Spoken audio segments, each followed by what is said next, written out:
Benjamin Netanyahu dead? Full-blown images to prove that he is dead. First of all, I just want to say, I'm alive. Most of us see prophecies as ancient stories, distant from the world we live in today. They're often dismissed as myths, written in a time of mystery and belief. When Jesus returned, it's not him returning, it's the consciousness returning of the Christ mind. And that comes back in all of us, and by that method, the second coming will return to the planet. But what if some of them are starting to unfold right now? It may sound hard to believe, yet certain events seem to mirror those long-forgotten predictions. Syria's government just collapsed. Whether coincidence or something more, tonight we break down the prophecies that may be closer to fulfillment than ever before. In this video, we take a closer look at the prophecies that appear to be moving closer to reality. The edge of destruction. The world is not just tense, it feels like it is one wrong move away from disaster. On October 13th, 2025, tensions rose sharply as global powers responded to ongoing developments in the Russia-Ukraine war. Dmitry Medvedev, a senior figure in Russia's leadership, issues a stark warning. If the United States provides long-range missiles such as Tomahawks to Ukraine, Russia will respond without restraint. The statement underscores how quickly escalation can occur when military thresholds are crossed. At the same time, diplomatic efforts struggle to gain traction. Reports indicate that peace proposals continue to be rejected, while both sides reinforce their military positions. Russia's deployment of additional missile systems in allied territories, such as Belarus, is viewed by analysts as a signal of strength and deterrence, further raising concerns about escalation. On the battlefield, the conflict intensifies. Airstrikes, artillery, and drone warfare continue to shape the fighting, particularly in key regions of Ukraine. Cities such as Kyiv and Kharkiv face repeated attacks, resulting in widespread infrastructure damage, power outages, and the displacement of civilians.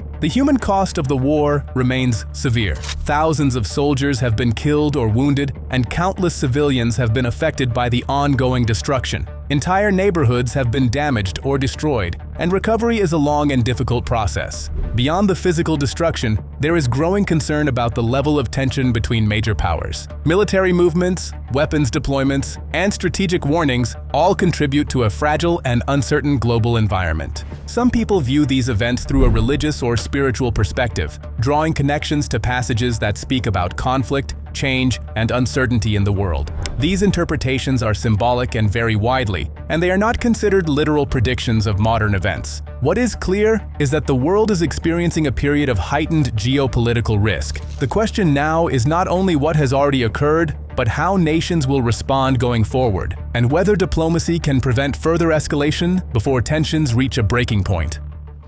The storm that was foretold. June 2025 marks a turning point in rising regional tensions. Israel carries out a series of military operations across Gaza and responds to threats in neighboring areas. The strikes are forceful and immediate, and the international response follows quickly. Governments react, and public pressure grows across multiple countries. Turkey issues a strong condemnation. Iran mobilizes its forces. The United Nations calls for investigations and renewed diplomatic efforts. Meanwhile, large protests take place in cities such as London, Paris, and New York, where people demand accountability and action. The conflict is no longer confined to one region. It has become a global concern. The situation reflects a broader pattern of instability and escalating tension between nations. Earlier in 2025, a ceasefire in the region briefly broke down after a series of airstrikes. Reports indicate heavy damage in areas such as Gaza City, Khan Yunis, and Rafah, with significant civilian casualties and destruction of infrastructure. Ground operations and territorial control shift as the conflict continues to evolve. In October, another ceasefire offered a short-lived pause. Aid resumes, and there is a moment of cautious optimism. However, tensions remain unresolved. Soon after, renewed violence breaks out following a deadly incident in Rafah. Military responses escalate, leading to further airstrikes and renewed disruption of humanitarian aid. The cycle of action and reaction continues, and conditions worsen for civilians in the region. Across the world, diplomatic efforts struggle to keep pace with the rapid developments. Protests, political statements, and international responses reflect growing concern about the stability of the situation. People often look at these events through religious or symbolic perspectives, though interpretations differ and are not taken as literal forecasts. What remains evident is that the situation is unstable. The focus now is not only on what has occurred, but on how the world chooses to respond. and whether further escalation can still be prevented as tensions continue to rise. The collapse of humanity. Myanmar remains one of the most severe humanitarian crises in the world. Since the 2021 military coup, the country has been in a prolonged state of conflict. Fighting between the military and various resistance groups has spread across many regions, leading to widespread instability. Reports from international organizations and media describe serious violence affecting civilians. Airstrikes, artillery shelling, and ground operations have damaged towns, villages, schools, and medical facilities. In many areas, basic infrastructure has been destroyed or severely limited. As a result, millions of people have been displaced. Many are living in remote or temporary conditions with limited access to food, clean water, and healthcare. Humanitarian agencies warn that large portions of the population are in urgent need of assistance. There have also been credible reports of human rights abuses during the conflict, including violence against civilians. These reports have been documented by organizations such as the United Nations and independent investigators, reflecting the severity of the situation. The impact on daily life is profound. In conflict zones, survival becomes uncertain, and access to essential services is often disrupted. Schools close, hospitals struggle to operate, and communities are forced to adapt to constant instability. In moments like these, people often turn to moral, philosophical, or religious texts to make sense of what they are seeing. Passages such as those in the New Testament, like 2 Timothy, describe times when society may experience a decline in compassion and moral values. These interpretations are symbolic and are understood differently across cultures and beliefs. What remains clear is the scale of human suffering and the urgent need for peace, aid, and recovery. The focus now is not on interpretation, but on how the international community, humanitarian organizations, and local efforts can work together to support those affected and help restore stability. The horse that brings hunger.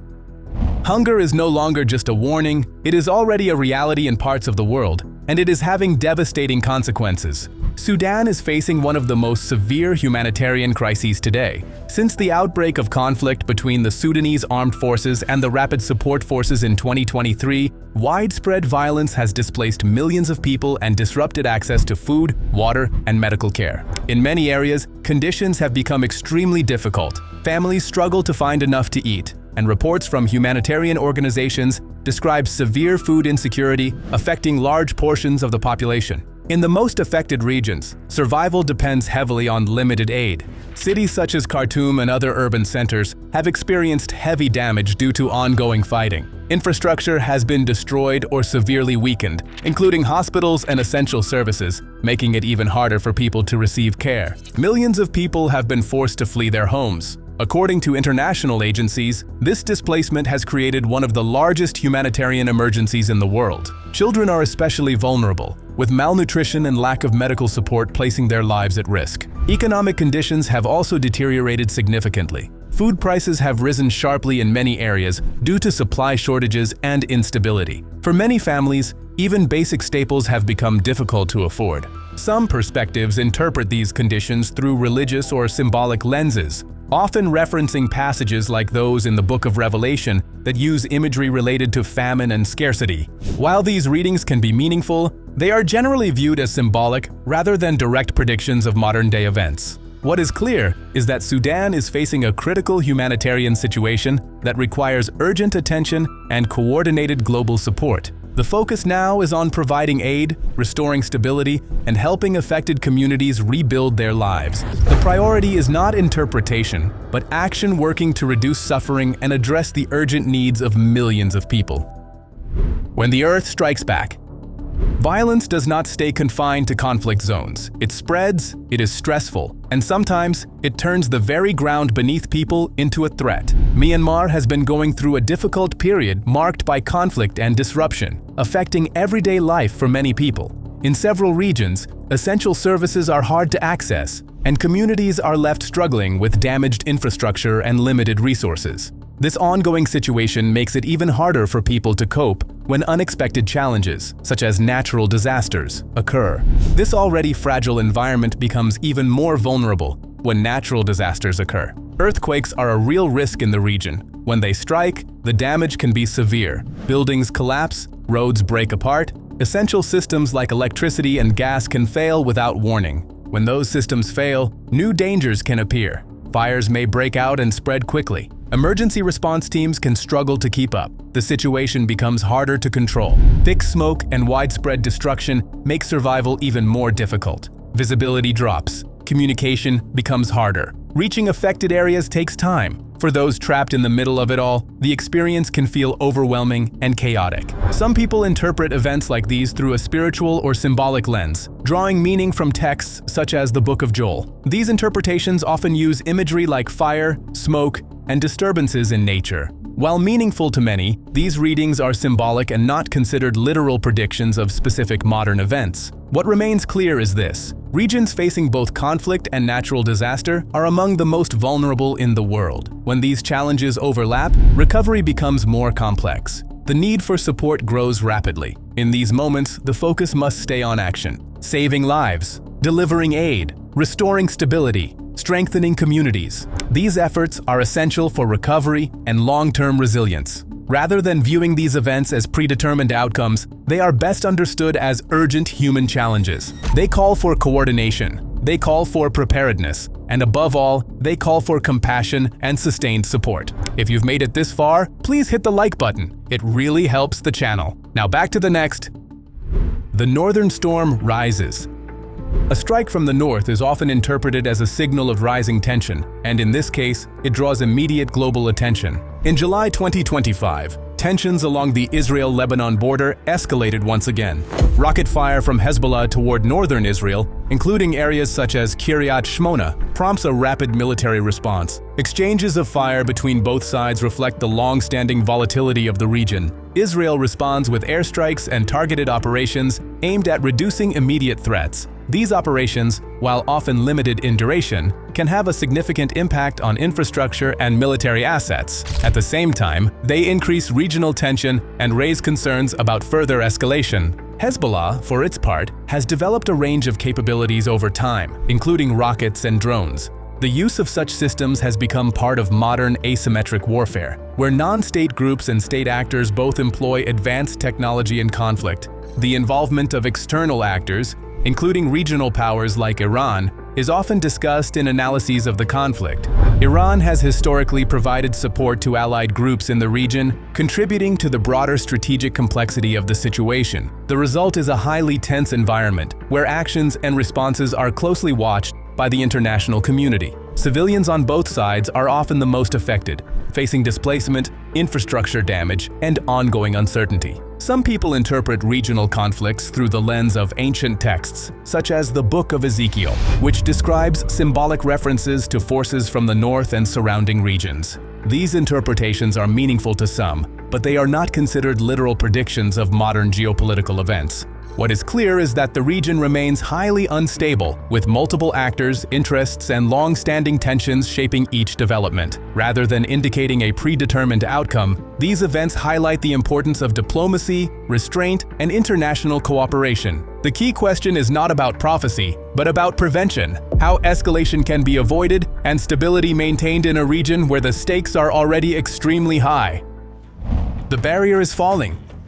The world is not necessarily being pushed toward war in a straight line, but tensions are rising through a series of strategic moves and regional disputes. In May 2025, the South China Sea remains one of the most contested regions in the world. Incidents involving naval and coast guard vessels from China and neighboring countries, including the Philippines, continue to occur around disputed areas such as Sandy Cay Reef. These encounters are often the result of overlapping territorial claims and competing interests in a highly strategic maritime zone. At the same time, military exercises in the region continue to grow in scale. Joint operations like Operation Balikatan, conducted by the United States and the Philippines with participation from allies such as Japan and Australia, are designed to improve readiness and demonstrate coordination.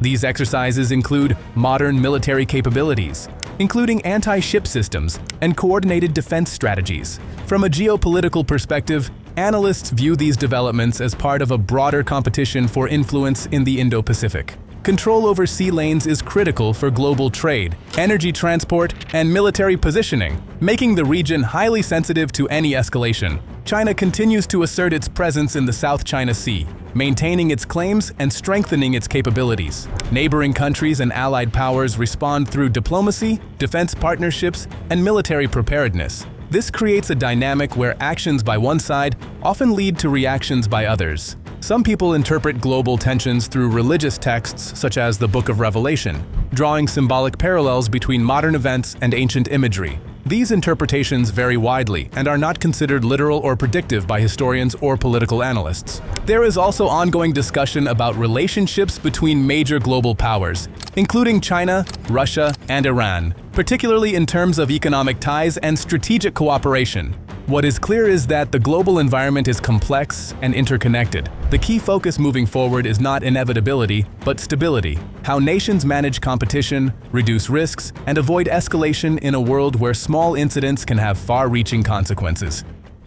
The city that should not fall.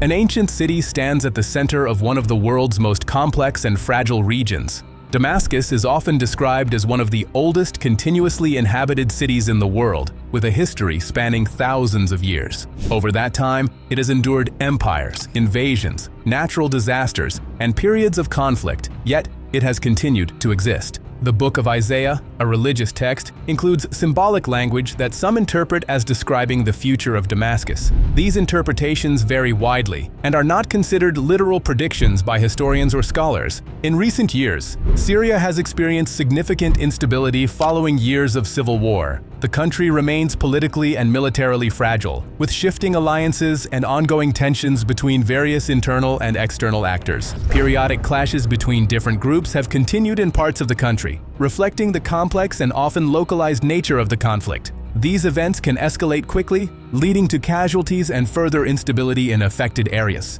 Syria's capital, Damascus, while still functioning as a major urban center, has not been immune to the effects of conflict. Like many cities in the region, it has faced economic strain, infrastructure challenges, and the broader impact of prolonged instability. Regional and international actors continue to be involved in different ways, whether through diplomacy, security concerns, or humanitarian efforts. The situation remains sensitive, and developments are often closely monitored by the global community. Some people interpret current events through religious or symbolic frameworks, but these perspectives are subjective and differ across cultures and beliefs. What is clear is that Syria and the broader region remains in a state of uncertainty, shaped by overlapping political, social, and security challenges. Rather than pointing to a single outcome, the situation highlights the importance of diplomacy, stability, and continued efforts toward reducing conflict and supporting affected populations. The focus now is on prevention, recovery, and the search for long-term peace in a region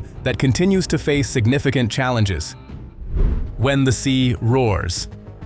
Nature can feel overwhelming when extreme weather strikes, and in recent years, powerful storms have had serious impacts on coastal regions. Australia's east coast is regularly affected by tropical cyclones and severe flooding, especially during active weather seasons. Storms in these regions can bring intense winds, heavy rainfall, and dangerous storm surges that affect communities along the coastline. When a strong cyclone makes landfall, wind speeds can reach destructive levels, and storm surges can push large volumes of water inland. In low-lying areas such as Townsville, flooding can spread quickly, turning streets into fast-moving waterways and making travel dangerous or impossible. River systems, including the Hawkesbury River near Sydney, can also rise rapidly during extreme rainfall events. This can lead to widespread flooding, damage to homes and infrastructure, and the displacement of people and animals. In some cases, wildlife is forced out of its natural habitat due to flooding. Animals may move into populated areas in search of higher ground, which can create additional challenges for communities already dealing with disaster conditions.